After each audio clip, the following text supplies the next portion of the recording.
시간 동안 적당두의 신앙을 경계하면서 세상과 짝하지 않고 오직 믿음으로 신실하게 삶을 살아내셨습니까? 그렇게 못 살았더라도 크게 대답해 주십시오. 아멘 해 주십시오. 아멘이십니까? 그렇게 살기를 원합니다 라는 그 결단의 마음을 가지고 우리가 인생을 살아드렸으면 좋겠습니다. 결론적으로 우리는요, 예수님 잘 믿었으면 좋겠습니다. 그런 점에서 우리 서로에게 인사하겠습니다. 예수님 잘 믿으십시다. 예, 감사합니다. 이 시간 저는 천국을 사모하고 있습니까? 라는 제목 가지고 함께 하나님 말씀 받기를 원합니다. 여러분, 이런 이야기가 하나 있습니다. 신앙생활을 잘하는 동갑내기 노부부가 있었다라고 합니다. 70세가 넘기 시작했을 때부터 이제 할머니는 우리 영감이 좀 오래 건강하게 살았으면 좋겠다라고 생각하고는 그 할아버지를 끔찍이 챙기기 시작했다고 합니다. 할머니하고 할아버지가 동갑내기입니다. 그래서 이 할머니가 할아버지를 위해서 밥을 하시는데 현미밥만 했답니다. 건강을 위해서 현미밥을 해주시고, 또 할아버지가 건강하게 오래오래 살게 하기 위해서 보약도 자주 다려주었다고 합니다. 그리고 잔소리를 많이 하셨답니다. 운동 좀 하시오, 운동 좀 하면서 계속해서 할아버지 건강 또 오래 살게 하기 위해서 운동도 자주 권했다고 합니다. 그렇게 각별하게 이 보살펴 드렸더니 이 할아버지가 90세가 되어도 하나도 안 아프고 건강했다라고 합니다. 그러던 어느 날 이제 100세가 되어서 할아버지와 할머니가 세상을 떠나게 됐다고 합니다. 그리고 드디어 마침내 이 신앙생활을 잘했던 이 노부부가 천국에 도착하게 됐다고 합니다. 그러자 베드로 사도가 이 노부부를 환영하면서 어디로 데려갔는가? 의리의리한 저택으로 인도했다고 합니다. 그리고 말했다고 합니다. 어르신들, 이 집에서 사세요. 그랬더니 노부부가 하는 말이, 와, 이 집은 너무 비싸겠는데요. 이 비싼 집 우리는 못 살아요. 그랬더니 베드로가 하는 말이, 여기는 천국입니다. 공짜입니다. 공짜. 그냥 사시면 됩니다. 라고 이렇게 말을 했다고 합니다. 그래서 얼마나 감사했겠습니까? 노부부가 감사합니다 라고 이렇게 말을 했죠. 그리고 나서 이 베드로가 이 노부부를요, 이제 집을 소개한 이후에 이번에는 어디로 데려가는가? 인류 뷔페 식당으로 이 노부부를 데리고 간 겁니다. 가보니까 좋은 음식들이 잔뜩 진열되어 있는 겁니다. 그래서 베드로가 말합니다. 이 음식들 마음껏 드십시오. 얼마든지 드셔도 됩니다 라고 말했습니다. 그러자 이 노부부가 하는 말이, 이 음식들 보니까 보통 음식들이 아닙니다. 한 번도 평생 살면서 못 봤던 음식들이 있는데 너무 비싸겠는데요. 부담되는데요 라고 말을 하니까 이 베드로가 하는 말이, 여기는 천국이라니까요. 천국. 공짜입니다. 공짜. 편하게 드세요 라고 그렇게 말을 했습니다. 그래서 이 할아버지가 이 음식을 먹으려다가 살짝 겁을 내고 걱정을 하면서 살짝 생각하면서 이제 베드로에게 말합니다. 혹시 저칼로리 식당은 없습니까? 음식들이 너무 고칼로리라서 좀 걱정이 되는데 저칼로리, 살도 안 찌고 몸에도 좋은 그런 음식만을 취급하는 식당이 혹시 없습니까? 라고 물었습니다. 그러자 베드로가 대답합니다. 여기는 천국입니다. 아무리 많이 마셔도, 아무리 많이 먹어도 몸에 무리가 안 가요. 살도 안 쪄요. 그러니까 걱정하지 마시고 마음껏 드십시오라고 그렇게 말을 했다고 합니다. 그러자 이 말을 듣고 할아버지가요, 갑자기 막 신경질을 부리더라는 겁니다. 그리고 할머니를 향해서 막 고래고래 소리를 막 지르더라는 겁니다. 그래서 베드로가 당황을 하지요. 아니, 영감님, 왜 이 좋은 천국에서 왜 이렇게 소리를 지르세요? 이렇게 물었습니다. 또 할머니도 황당해가지고, 아유, 영감, 도대체 왜 그러요? 라고 이렇게 물었습니다. 그때 할아버지가 신경질적으로 대답을 합니다. 이 할멈이 아니었으면 내가 벌써 30년 전에 여기 왔을 거야. 나에게 현미밥을 먹였잖아. 운동하라고 했잖아. 그래서 오래오래 고생만 하다가 이 좋은 천국에 이제서야 왔어. 아이고, 여기 와보니까 내가 옛날에 그 먹었던 보약들 그걸 뭐들어 먹었는가 모르겠네. 그렇게 말하면서 그렇게 많이 운동했던 게 참 후회가 돼라는 그런 말을 했다라고 합니다. 여러분, 이거 누군가가 지어낸 이야기래요. 무슨 말씀을 드리려고 그러는가? 천국이 그렇게 좋은 곳이다라는 사실을 이 이야기를 통해 말을 한 겁니다. 이 이야기 듣고 어떤 분들은 오메, 나도 보약 안 먹어야 쓰겠다. 운동도 안 해버려야 쓰겠다. 얼른 그냥 천국 가버려야 쓰겠다. 이런 생각을 가지신 분이 한 분도 안 계신 줄로 믿습니다. 보약도 드시고 운동도 하시고 현미밥도 드시고 골고루 드시면서 건강하게 하나님이 허락하신 이 인생 시간을 믿음으로 힘있게 살아가시는 여러분들이 되었으면 좋겠습니다. 어쨌든 이 이야기는 무엇을 말하고자 하느냐, 천국은 그리 좋다라는 것이죠. 여러분, 이처럼 천국은 우리가 상상도 못할 정도로 참 좋은 곳입니다.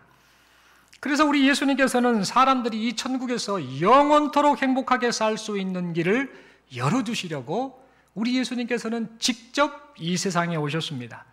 그리고 사람들을 향해 말씀하셨지요. 회개하라, 천국이 가까웠느니라 라고 이렇게 말씀하시며 천국 복음을 전파하셨습니다.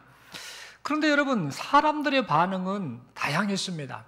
어떤 사람들은 예수님의 그 천국 복음에 그 전파된 그 소식을 듣고 말씀을 듣고 귀를 기울였습니다만, 또 어떤 사람들은 예수님께서 전하시는 이 천국 복음을 듣고서도요 콧방귀를 꼈습니다. 에이, 그런 게 사실이겠어? 라고 하면서 예수님의 말씀에 귀를 기울이지 않는 사람들도 있었습니다. 심지어 당시 종교 지도자들은요, 천국 복음을 전하시는 예수님에 대해서 어떻게 했는가? 비난했습니다. 자기네들의 밥그릇이 빼앗길까봐, 자기네들의 기득권을 빼앗길까봐 예수님을 비난하고 예수님을 정죄하고 죽이려고까지 하였습니다. 그래서 예수님께서는 사람들이 천국을 사모하며 살기를 바라는 그런 마음으로 사람들을 향해 오늘 본문에 기록된 혼인잔치에 관한 비유를 통해 천국 소망을 품고 살았으면 좋겠다라는 그런 말씀을 해주셨습니다. 여러분, 그 이야기는 다음과 같습니다. 어떤 한 임금이 아들의 혼인잔치를 준비했습니다. 그래서 먼저 1차적으로 종들을 시켜서 혼인잔치에 참석할 수 있는지 없는지 좀 알아보라라고 그렇게 심부름을 보냈습니다. 그래서 이 참석 예정자들이 누구인지, 누가 올 수 있는지 못 오는지 이것을 파악하게 했지요. 그리고 나서 이 참석 예정자들의 숫자를 파악한 이후에는 무엇을 했는가? 이 온 손님들이 입을 예복, 그리고 먹을 음식을 풍성하게 준비하였습니다. 그 후에 이 혼인잔치 준비를 마친 임금은 또다시 종들을 시켜서 이번에는 초대받은 사람들을 전부 불러오도록 하였습니다. 이날은 혼인잔치 당일날이지요. 그래서 이 사람들을 다 불러와야겠다라고 하며 종들에게 심부름을 보냈던 겁니다. 이때 임금은 어떤 생각이 들었을까요? 이제 드디어 우리 아들 혼인잔치 하는데 많은 사람들이 와서 축하하며 이 기쁨을 함께 나누겠구나 라는 사실을 생각하며 이 임금은 분명 마음이 들떴을 것입니다. 그런데 여러분, 황당한 일이 발생하고 맙니다. 혼인잔치에 참석하겠습니다 라고 이미 대답했던 사람들이 갑자기 이런저런 핑계를 대는 겁니다. 이런저런 핑계를 대면서 혼인잔치 참석을 거절하였던 겁니다. 어떤 사람은 이렇게 말합니다. 우리 밭에, 내 밭에 가서 일해야 됩니다. 그리고 어떤 사람은 또 이렇게 말합니다. 내 사업을 하러 가야 합니다 라고 그렇게 대답을 했습니다. 여러분, 그들의 이런 행동은 임금을 매우 무시한 처사였습니다. 처음부터 혼인잔치에 안 올 거면 그냥 안 오겠어 라고 말했으면 될 텐데, 혼인잔치에 참석하겠다라고 그렇게 약속을 내놓고는 참석을 거절해버렸던 것이죠. 여러분, 이것은 임금의 호의를 무시한 그런 행동이자 풍성한 음식과 예복을 준비한 임금에게 막대한 손해를 끼치는 그런 행동이었습니다. 이게 무리한 행동을 했던 것이죠. 그런데 여러분, 이 사람들의 황당하고 무리한 행동은요, 여기에서 멈추지 않았습니다. 초대를 거부하면서 자기 밭, 자기 사업하러 간 사람들, 그 사람들 외에 초대를 거부하면서 그곳에 남아 있었던 사람들이 어떤 행동을 했는가? 임금이 보낸 종들을 모욕합니다. 그리고 그들을 죽이기까지 하였습니다. 저 사람들이 지금 제정신인가? 임금의 종들을 죽일 정도로 저런 행동을 한다는 것이 제정신인가? 라는 생각이 들 정도로 그들은 그런 무리한 행동을 했던 겁니다. 그래서 임금이 대노하게 되지요. 그리고 군대를 보내서 그 살인자들을 진멸하였습니다. 그리고는 임금이 다시 말합니다. 종들을 보내면서 말합니다. 내 거리 길에 나가라. 거기에 나가서 악한 사람도 좋다, 선한 사람도 좋다, 어떤 사람이든지 상관없다, 만나는 대로 모두 다 혼인잔치에 오도록 불러 모아라 라고 그렇게 명하였습니다. 그리고는 악한 자나 선한 자 할 것 없이 모두에게 혼인잔치에 참여할 때 입을 예복, 이것을 나누어 주었습니다. 그리하여서 이 혼인잔치에 많은 사람들이 와서 이제 예복을 입고 거기에서 웅성웅성하면서 너무나 기뻐하는 그런 대기의 시간을 가졌습니다. 이때 손님들이 북적거리는 상황을 보면서 임금은 무척 흐뭇했을 것입니다. 그런데 그때 임금이 이 그 많은 손님들 중에 예복을 입지 않은 한 사람을 발견하게 됩니다.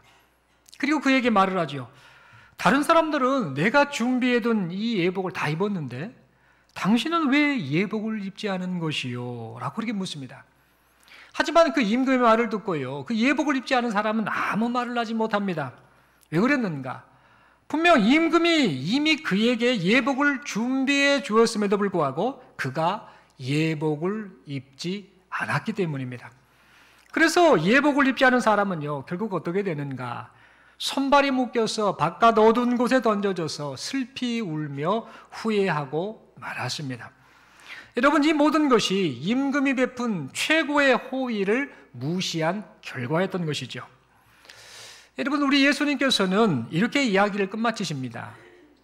이렇게 비유를 끝마치신 예수님께서는요, 이제 그리고 나서 마지막으로 아주 의미심장한 한마디 말씀을 다시 하십니다.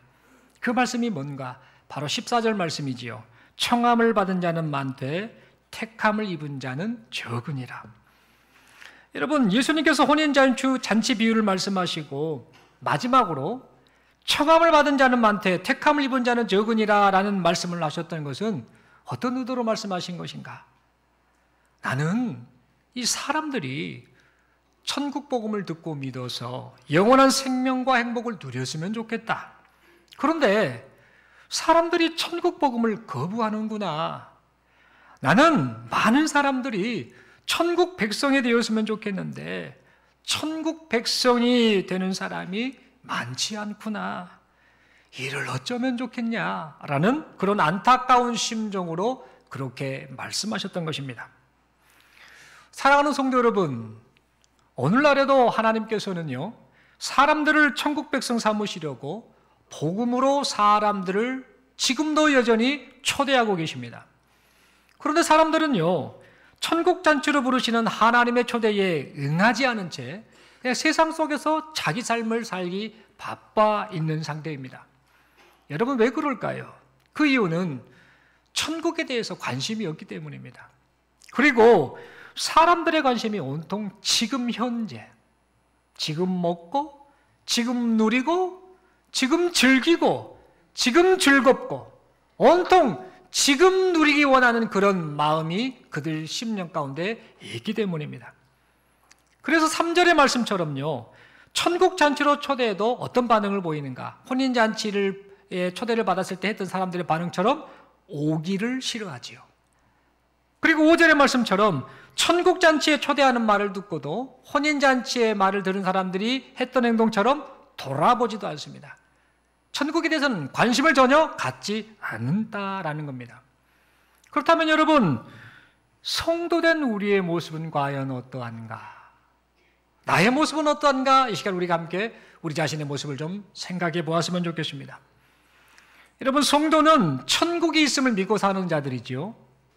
그리고 성도는 천국 백성 신분을 가지고 지금 현재를 사는 자들입니다. 성도는 천국을 바라보면서 사는 자들입니다. 성도는 천국 백성으로 사는 것, 이것을 인생의 최우선 순위로 삼고 사는 자들입니다. 그렇다면 여러분, 질문을 한번 해봤으면 좋겠습니다. 성도된 우리는 천국을 사모하며 살고 있습니까? 혹시 오늘 본문에 기록된 내용대로 처음에는 혼인잔치의 초대, 이거 초대에 참석합니다 라고 말을 했다가 나중에 혼인잔치가 열리는 그날에는요, 갑자기 자기 밭에 가야 되고 자기 사업하러 가야 된다라는 이런 핑계를 가지고 거절해버렸던 사람들처럼 혹시 우리가 지금 처음에는 이 복음의 초대장을 받고 천국 백성이 되길 원한다라고 그렇게 말을 해놓고는 시간이 점점 흐르면서 시간이 점점 지나자 눈에 보이는 이 세상 일에 온통 마음이 빼앗겨서 천국 잔치에 대해서는 전혀 관심을 갖지 않거나 또는 천국잔치에 참여하는 것을 거부해버리고 있지는 않는지 우리 자신의 모습을 좀 돌아보아야겠습니다. 또한 오늘 이 본문의 말씀을 보면은요, 초대하러 심부름을 온 이 임금의 종들을요, 남아있던 사람들이 어떻게 행동합니까? 그들을, 이 종들을 모욕하고 죽여버리는 일이 발생했는데, 악한 마음을 가지고 그렇게 행동을 했는데, 혹시 우리에게도 이런 악한 모습이 있지는 않는가? 우리 자신의 모습을 돌아보아야겠습니다. 여러분, 오늘 본문에 나오는 임금의 초대를 거절하고 그곳에 남아있었던 사람들은요, 아무 잘못 없는 이 종들을요, 모욕하지요. 그리고 그들을 이제 죽이기까지 했습니다. 여러분, 혼인잔치 안 가면 되지 않습니까? 안 가면 되는데, 안 가면 그만인데, 왜 이 남아있는 자들은 임금이 보낸 종들까지 그렇게 죽이려고 했고 결국 죽였던 것일까요? 여러분, 그 이유는 만약 이 초대받은 사람들이, 그 많은 사람들이 모두 다 이 종들의 말을 듣고 혼인잔치에 다 가게 되면 어떤 일이 발생하는가? 임금의 초대를 거절한 채 남아있는 자들에게 손해가 발생하기 때문에 그런 행동을 벌였던 것입니다. 여러분, 임금의 초대를 거절한 채 남아있는 사람들 중에는요, 사람을 부리는 자들이 있었겠죠. 그리고 당장 누군가와 이런저런 일을 해야 될 그런 상황에 있는 사람들도 있었을 것입니다. 그런데 임금의 종들은 임금의 명령에 따라서 그 많은 사람들을 혼인잔치에 데려가려고 계속해서 부단히 노력하였던 겁니다. 그래서 이 상황을 보고 있었던 이 남은 자들, 그들은 자신들에게 손해가 있을 것을 예상한 것이죠. 그래서 우리에게 손해를 끼치는 저 임금 마음에 안 들어 라고 생각하고는 임금을 대적하는 마음으로 임금의 심부름을 하는 그 종들을 모욕하고 잡아 죽였던 것입니다. 그러니까 임금의 초대를 거부하며 남아있는 자들이 임금의 종들을 모욕하고 죽였던 것은요, 지금 자기가 쥐고 있는 것을 손해보지 않으려는 세상 욕심을 가지고 있었기 때문입니다. 예수님 당시에 이런 사람들이 있었습니다. 예수님은 이 비유를 통해 지금 누구를 말하고 있느냐면 종교 지도자들을 지금 지탄하고 있으신 것이죠. 또한 헤롯 왕과 같은 그런 사람들이 예수님께 이렇게 행동하지 않았습니까? 이 헤롯 왕은 아기 왕이 탄생했다라는 이 동방 박사들의 말을 듣고 어떻게 합니까? 나도 경배하러 갈게, 어디 있는지 알려줘 라는 그런 이 거짓말과 함께 저 아기 예수를 죽여서 자기 왕권을 그대로 유지하려고 했습니다. 그리고 이 대제사장을 비롯한 종교 지도자들은 어떻게 합니까?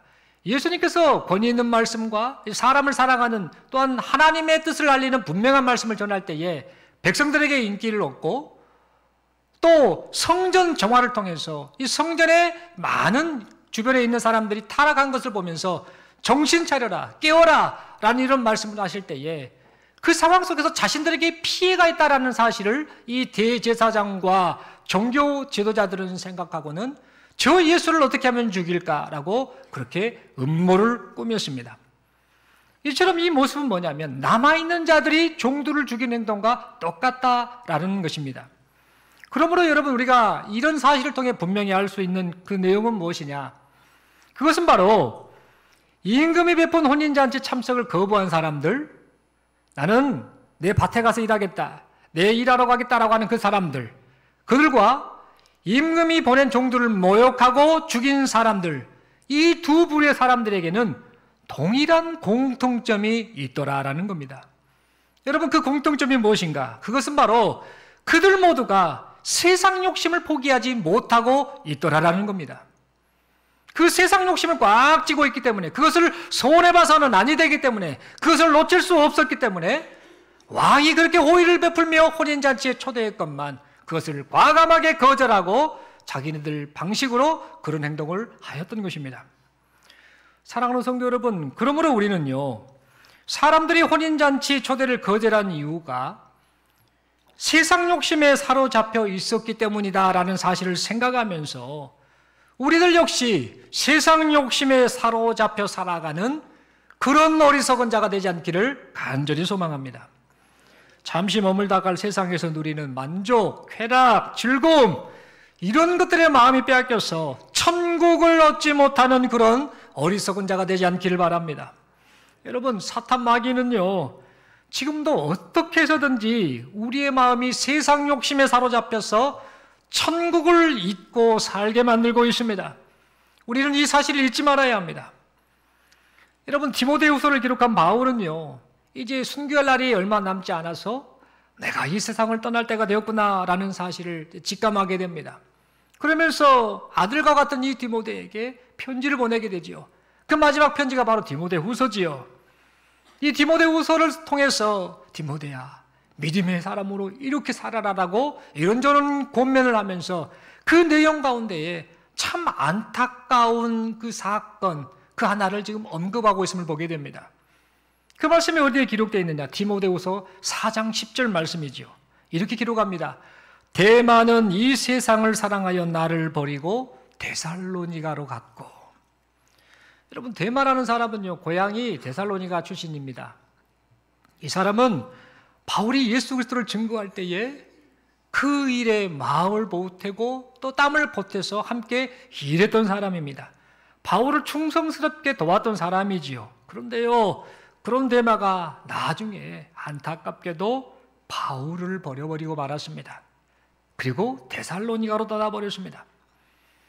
여러분, 이 데마가 바울을 버리고 데살로니가로 떠나버렸던 이유는 무엇이었는가? 다름이 아니라 세상을 사랑했기 때문입니다. 세상 욕심에 사로잡히니까 바울도 버려버렸지요.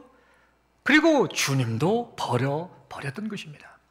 사랑하는 성도 여러분, 그러므로 잠시 머물다갈 이 세상에서 누리는 만족, 쾌락, 즐거움, 이런 것에 마음이 빼앗겨서 천국을 잊고 사는 그런 어리석은 자가 되지 않기를 간절히 소망합니다. 세상이 우리를 넘어뜨리려고 유혹한다 할지라도 오직 천국을 소망하며 참된 믿음으로 살아가는 여기 모인 우리 모두가 될 수 있길 바랍니다. 또한 여러분, 나는 교회 다니고 있어, 지난주에도 예배 드렸어, 오늘도 예배 드리고 있어 라고 하면서, 그러니까 나는 장차 천국잔치에 참여할 수 있을 거야 라는 막연한 기대감을 가진 제 신앙생활하는 그런 어리석음을 범하지 않길 바랍니다. 여러분, 오늘 본문의 말씀을 보면은요, 임금이 혼인잔치를 베풀 때에 어떤 사람들을 불렀냐면요, 악한 자들, 선한 자들, 구분하지 않고 모두 다 불러 모았습니다. 임금이 아무 자격 없는 그들에게 은혜를 베풀어서 그들이 혼인잔치에 참여하게 된 것입니다. 그런데 여러분, 놀라운 일이 있습니다. 왜 그랬지라는 그런 내용이 나옵니다. 그렇게 귀한 은혜를 베푼 임금이 황당하게도 납득되지 않게도 예복을 입지 않은 사람을 향해서는 어떻게 행동했는가? 단호하게 그 혼인잔치 자리에서 내쫓아 버렸음을 보게 된다는 겁니다.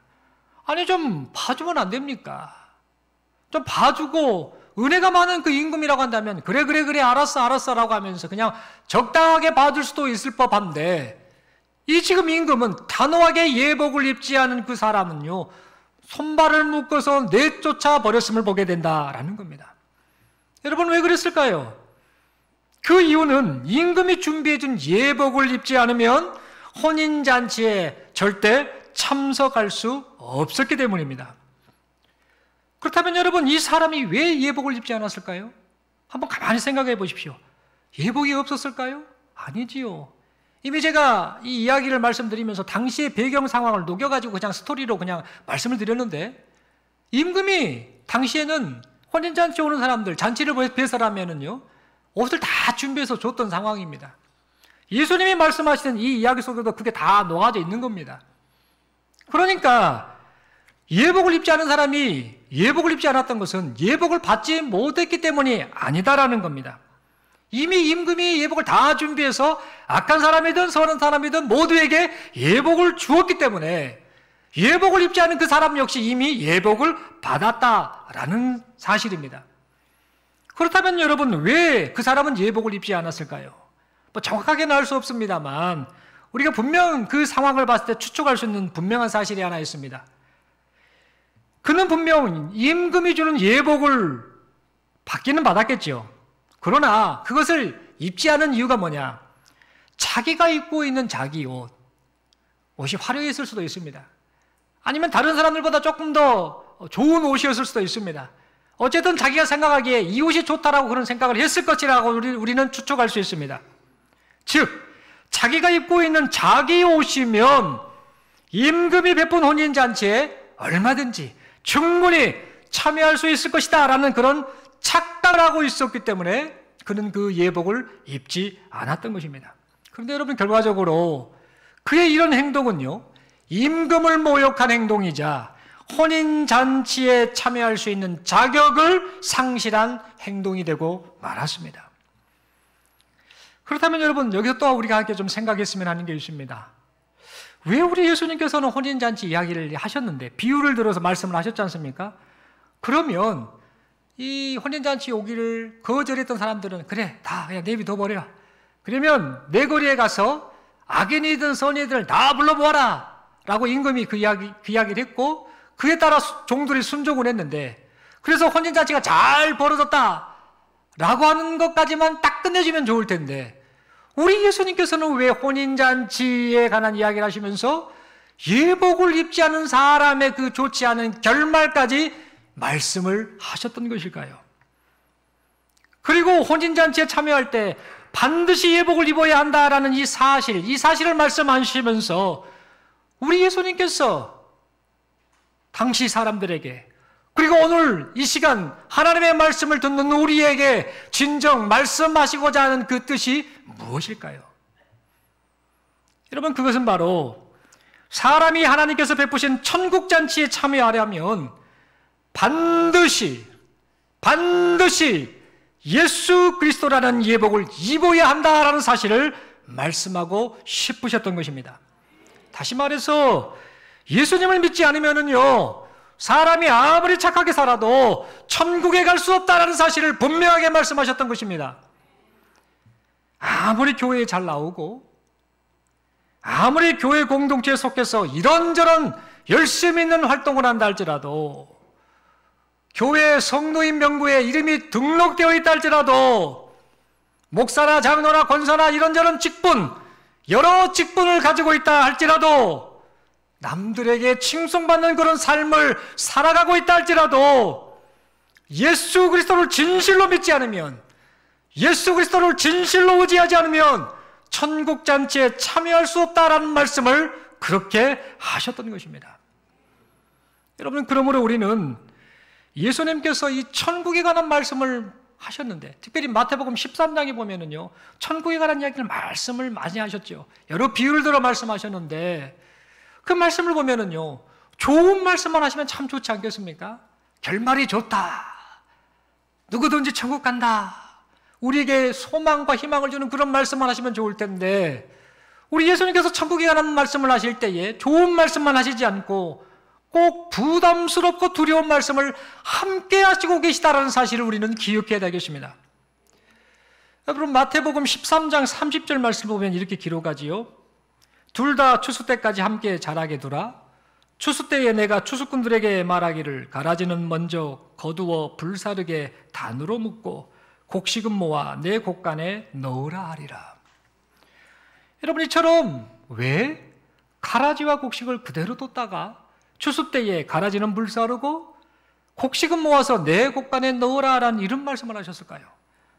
그냥 곡식 곡간에 모으면 모아질 거다, 이런 말씀만 좀 하시고, 이 가라지 같은 언급은 좀 안 하시고 좀 좋은 말씀만 해주시면 좋을 텐데, 왜 우리 예수님께서는 대조적인 말씀을 함께 하셨던 것일까요? 마태복음 13장 47절부터 50절의 말씀을 보면 또 이렇게 기록합니다. 또 천국은 마치 바다에 치고 각종 물고기를 모는 그물과 같으니, 그물에 가득함에 물가로 끌어내고 앉아서 좋은 것은 그물에 담고 못된 것은 내버리느니라. 세상 끝에도 이러하리라. 천사들이 와서 의인 중에서 악인을 갈라내어 풀무불에 던져 넣으리니 거기서 울며 이를 갈리라. 참 두려운 말씀인데요. 여러분, 예수님께서는 왜 그물에 있는 물고기 중에 그냥 그물에 물고기 다 잡았으면 되지 않습니까? 그런데 그 그물에 있는 물고기 중에 좋은 것은 그릇에다 담고 못된 것은 내버리신다라는 이런 이 상반된 말씀을, 구별된 말씀을 이렇게 하셨던 것일까요? 그리고 왜 세상 끝에 의인 중에서 악인을 골라낸다라는 이런 말씀을 하셨을까요? 악인은 악인끼리 내버려 두시고 의인들은 의인끼리 모아주시면 좋을 텐데 왜 의인 중에서 악인을 골라낸다라는 이런 말씀을, 이 무거운 말씀을 하셨던 것일까요? 여러분, 그 이유는 예수 그리스도를 진실로 믿고 의지하는 자, 다시 말해서 예수 그리스도를 진실로 믿고 의지하여 의롭다함을 받은 자, 의롭다라고 인정을 받은 자, 그들만이 천국 잔치에 참여할 수 있다라는 사실을 가르쳐 주시기 위함이었던 것입니다. 사랑하는 성도 여러분, 그러므로 이 시간 우리 모두는요, 스스로에게 질문을 계속해서 던졌으면 좋겠습니다. 인생 시간이 지금 계속 흘러가고 있습니다. 하나님 뵐 날이 지금 가까워지고 있습니다. 주님 오실 날이 심히 가깝습니다. 우리 인생의 종말이 지금 심히 가까워지고 있습니다. 이럴 때 지금 우리는 신앙생활을 하고 있는데, 신앙생활을 하는 이 시간 우리 모두는 스스로에게 이런 질문을 끊임없이 해야 될 줄로 믿습니다. 지금 내 안에 예수가 계시는가? 지금 내 안에 예수님이 계시는가?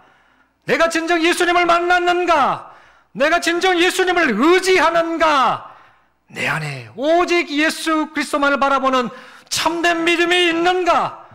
내가 예수 그리스도를 나의 의로운 옷으로 삼고 그 예수 그리스도라고 하는 그 옷을 입고 살고 있는가라는 이 질문을 이 시간 스스로에게 할 수 있기를 바랍니다. 여러분, 그리고 이 질문이 이제는요, 어떻게 바뀌었으면 좋겠는가? 예수님을 향한 참된 신앙 고백으로 이어지는 여기 모인 우리 모두가 될 수 있기를 바랍니다. 또한 여러분, 예수님 안에서 천국을 소망하며 산다라고 한다면요, 저를 비롯해서 여기 모인 우리 모두가 제발 좀 세상 욕심의 마음이 빼앗기지 않기를 바랍니다. 길게 살아도 100년을 못 사는데요, 이 땅에서의 100년을 욕심내지 않는 우리 모두가 되기를 바랍니다. 하나님 나라에서 누릴 영원한 삶, 그것을 기대하면서 믿음으로 살아가시는 우리 모두가 되기를 바랍니다. 여러분, 사람이 이 땅에서 살면서요, 착하게 사는 것이 굉장히 중요합니다. 저 사람 참 착한 사람이야, 착하게 살려고 노력했어, 좋은 사람이야, 이런 평가를 받는 것이 너무나 중요합니다. 성도의 우리도 그런 인생을 살았으면 좋겠습니다. 여러분, 그러나 이 땅에서 착하게 사는 것보다 더 중요한 것이 있습니다. 그것은 뭐냐? 예수 그리스도를 진실로 믿고 예수 그리스도만을 진실로 의지하고 예수 그리스도를 진실로 사랑하는 것, 이것이 이 세상에서 착하게 사는 것보다 더 중요한 일이라는 사실을 잊지 않기를 바랍니다.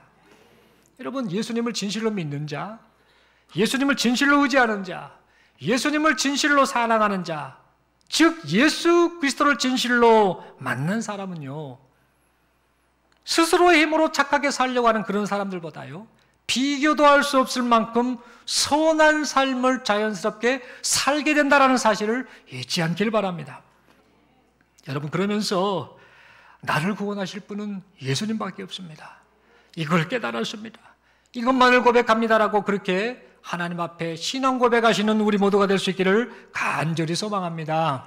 그리하여서 우리 예수님 덕분에 참여하게 될 천국잔치, 그 천국잔치를 영원토록 누리면서 이 모든 것이 하나님의 은혜입니다, 나를 불쌍히 여겨주신 하나님의 은혜입니다라며 영원토록 하나님 나라에서 하나님을 찬양하는 여기 모인 우리 모두가 될 수 있기를 간절히 소망합니다. 우리 서로에게 이렇게 한번 물어보겠습니다. 천국을 사모하고 있습니까?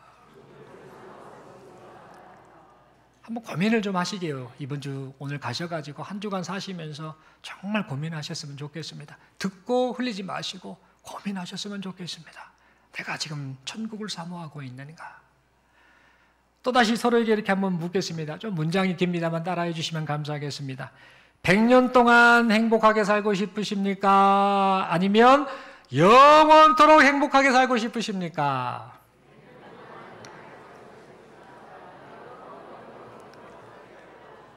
답이 나와 있지요. 설교를 잘 들으셨으니까.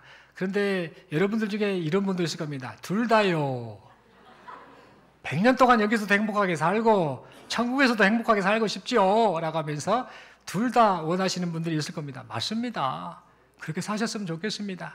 하나님이 허락하신 인생 시간 동안에 정말 예수 안에서 행복을 누리며 사셨으면 좋겠고, 또 이 땅에서 살고 있습니다. 우리는요, 그때 죽어봐야 천국 갈까 못 갈까 그때 하러가 아니라 예수 그리스도를 믿는 순간 이미 천국 백성이 되었다라는 사실을 믿고 지금 이 순간을 살아가고 있는 겁니다. 천국 생활은 이미 시작됐고 이미 지금 진행 중이라는 사실, 이것을 생각하면서 영원하신 그 하나님의 은혜를 사모하면서 예수 그리스도를 바라보시는 우리 모두가 될 수 있기를 간절히 소망합니다.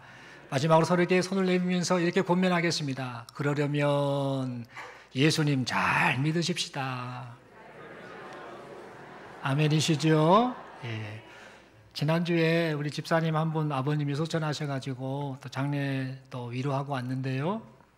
그 집사님 아버님이 신앙생활 잘 하시다가 이제 80세 연세까지 사시고 하나님의 부르심을 받으셨는데 가장 즐겨 부르셨던 찬송이 뭐냐라고 이제 알아보도록 했지요. 그랬더니 그 찬송이 뭐냐면요. 나의 갈 길 다가도록 예수 인도하시니 쭉 이던 찬양이었다라고 하더라고요. 그래서 장례 위로할 때 그 찬양 부르면서 함께 하나님께 영광 올리고 또 함께 위로하는 시간을 가졌습니다. 인생 살면서 많은 유혹이 옵니다. 힘듦이 옵니다. 시련도 당하지요. 지치기도 합니다만 그럴 때일수록 천국을 사모하는 마음으로 사시고 그 하나님 나라 천국이 예수님 덕분에 내게 주어졌다라는 사실, 이 믿음 고백을 하시면서 우리에게 허락하신 인생 시간 동안 우리 주님만을 바라보며 힘있게 인생 시간, 이 믿음의 경주를 달려나가시는 우리 모두가 될 수 있기를 간절히 소망합니다. 기도드리겠습니다. 하나님 아버지 감사합니다. 말씀 받았습니다. 천국을 사모하고 있느냐, 이 질문을 우리가 받는다라고 한다면 어떻게 대답할지 우리 자신을 가만히 돌아봅니다. 오늘 예수님이 말씀하신 혼인잔치 비유에 등장한 부끄러운 사람들, 그들의 모습이 혹시 내 모습은 아닌가 생각합니다. 세상 욕심에 마음이 빼앗겨서 천국 사모하는 마음을 잊어버리고 있지는 않는지, 그리고 오히려 이 천국 복음이 전파되는 것에 대해서 무관심하고 손해보지 않으려고 오히려 그 주님의 뜻을 거역하고 살고 있지는 않는지, 나는 초년잔치에 왔어, 나는 이제 됐어라고 하면서 예복 입지 않은 그런 사람처럼, 그래서 그 결과 부끄러운 존재가 되고 말았던 것처럼 우리가 신앙생활 한다고 하면서 예수 그리스도를 진실로 믿지 않은 채, 그분만 의지하지 않은 채 혹시 살고 있지는 않는지 우리 자신을 돌아봅니다. 이 시간 성령 하나님 심령 가운데 찾아와 주셔서 예수 그리스도만이 나의 주님이십니다라는 그 고백이 있게 하여 주시고, 예수 그리스도만을 의지하며 신실하게 삶을 살아드릴 수 있는 여기 모인 성도들이 되게 하여 주옵소서. 그러내 주심을 믿습니다. 감사합니다. 우리 주님 예수님 이름으로 기도드리옵나이다. 아멘.